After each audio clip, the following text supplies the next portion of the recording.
I want to tell you something, a story about a dad today.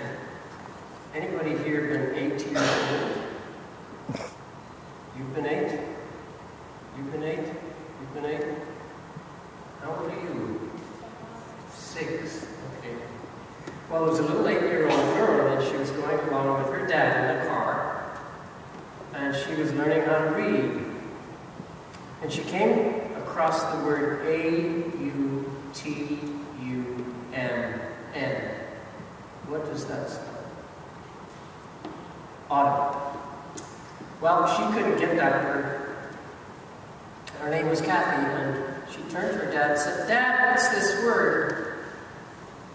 And he tried to change the subject. He said, "Dad, what's this word?"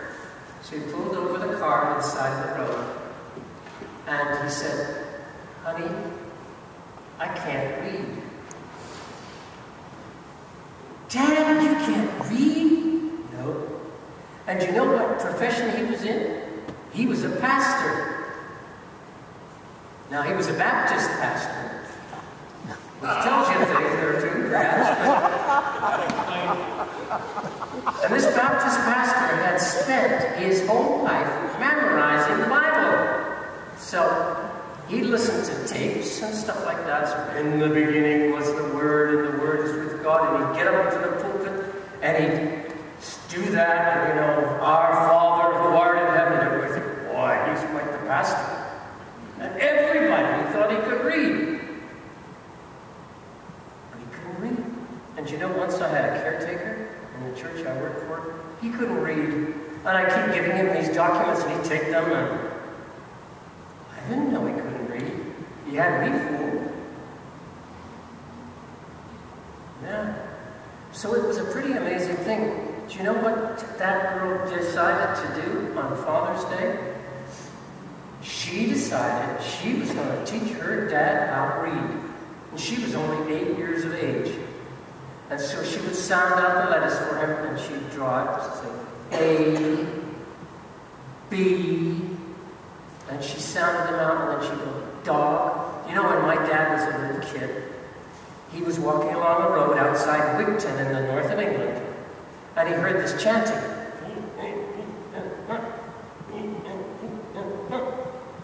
That's funny. And as he got closer, it was C-A-T spells cat. And all the kids were doing that in the school, and he walked by, and it was 2 miles out, and they were still on the same word. I think things have changed a little bit.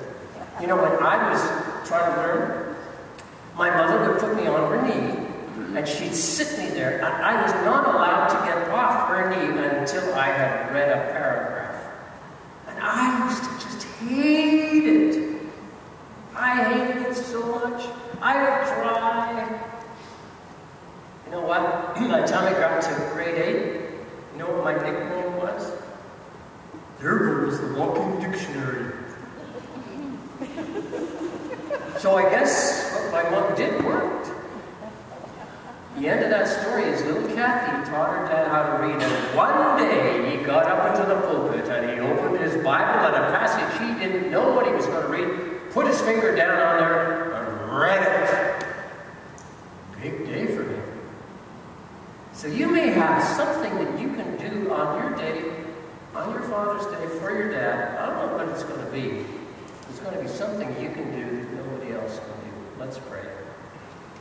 Dear God, we thank you that you love us, and that you care about us, and that you are our Father on Father's Day, and you are our Mother on Mother's Day.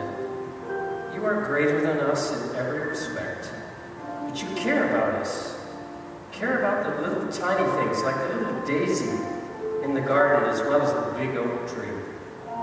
You care about the person that can't read yet, and you love it when little children try to help their dads understand